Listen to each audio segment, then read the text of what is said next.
হঠাৎ করেই কেন পারমাণবিক অস্ত্র ব্যবহারের সিদ্ধান্ত নিল উত্তর কোরিয়া? তবে কি আরেকটি বড় ধরনের সংঘাতের দিকেই এগিয়ে যাচ্ছে পুরো বিশ্ব?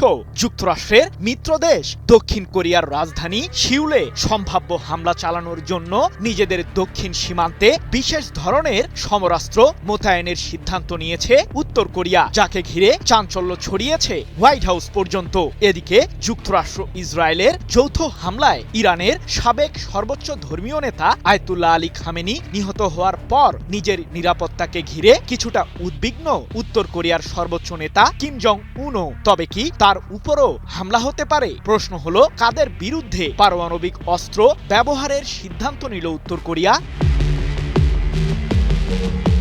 ইরানের বিরুদ্ধে সাম্প্রতিক যুদ্ধে ইহুদিবাদীদের আগ্রাসী রূপ দেখেছে বিশ্ববাসী। আয়াতুল্লাহ আলী খামেনিকে হত্যার মাধ্যমে কিছুটা স্বস্তির নিঃশ্বাস ছাড়েন মার্কিন প্রেসিডেন্ট ডোনাল্ড ট্রাম্প। তবে ইরানের পাল্টা হামলায় রেহাই পায়নি মধ্যপ্রাচ্যে থাকা মার্কিন সামরিক ঘাঁটিগুলো। মিসাইল ও আত্মঘাতী ড্রোন দিয়ে হামলা চালিয়েই যুক্তরাষ্ট্রের সেই সামরিক স্থাপনাগুলোকে লণ্ডভণ্ড করেছে তেহরান। তবে যুক্তরাষ্ট্র ও ইসরায়েলের যৌথ হামলার শিকার হয়ে মৃত্যুর কোলে ঢলে পড়া খামেনির বিষয়টি থেকে শিক্ষা নিয়েছেন উত্তর কোরিয়ার সর্বোচ্চ নেতা কিম জং উনও। তবে কি যুক্তরাষ্ট্রই এখন উত্তর কোরিয়ার মূল টার্গেট?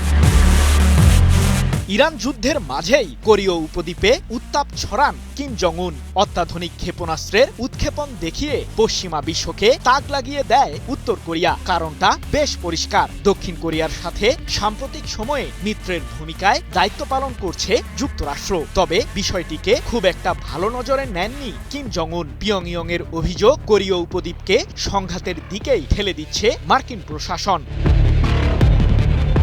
যদিও উত্তপ্ত এই পরিস্থিতির মাঝে নিজেদের দক্ষিণ সীমান্তে নতুন এক ধরনের কামান মোতায়েনের সিদ্ধান্ত নিয়েছে উত্তর কোরিয়া, যার মাধ্যমে সিউলে সহজেই হামলা চালাতে পারবে পিয়ংইয়ং, এমনটাই দাবি সমরবিদদের। আর এর সাহায্যে উত্তর কোরিয়া মূলত তার প্রতিবেশী রাষ্ট্রগুলোর প্রতি শত্রুতা আরও গভীর করছে বলে অভিযোগ পশ্চিমাদের। শুধু এতটুকুর মাঝেই সীমাবদ্ধ থাকেনি উত্তর কোরিয়া। নিজেদের সামরিক বহরে থাকা পারমাণবিক অস্ত্র ব্যবহারের নীতিতে নতুন পরিবর্তন এনেছে দেশটি, যাকে কেন্দ্র করে চাঞ্চল্য ছড়িয়েছে পশ্চিমাদের মাঝে। তবে প্রশ্ন হলো, পারমাণবিক অস্ত্র ব্যবহারের নীতিতে কি ধরনের পরিবর্তন এনেছে উত্তর কোরিয়া?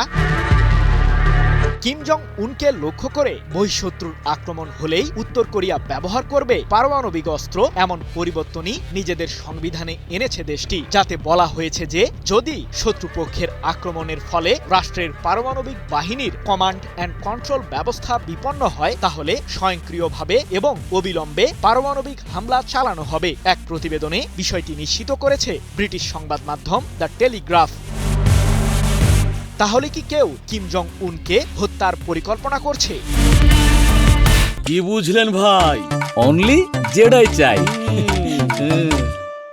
উত্তর কোরিয়ার সর্বোচ্চ নেতা সহ তার ঘনিষ্ঠ বলয়কে নির্মূল করা যে কোনো শত্রু দেশের পক্ষেই অনেক বেশি কঠিন বলে দাবি বিশ্লেষকদের। কারণ উত্তর কোরিয়ার সীমান্ত কার্যত বন্ধ রয়েছে। সেই সাথে দেশটিতে যে কয়েকজন বিদেশি কূটনীতিক ও ব্যবসায়ী প্রবেশ করেন তাদের উপর কড়া নজরদারি রাখে উত্তর কোরিয়ার নিরাপত্তা বাহিনী।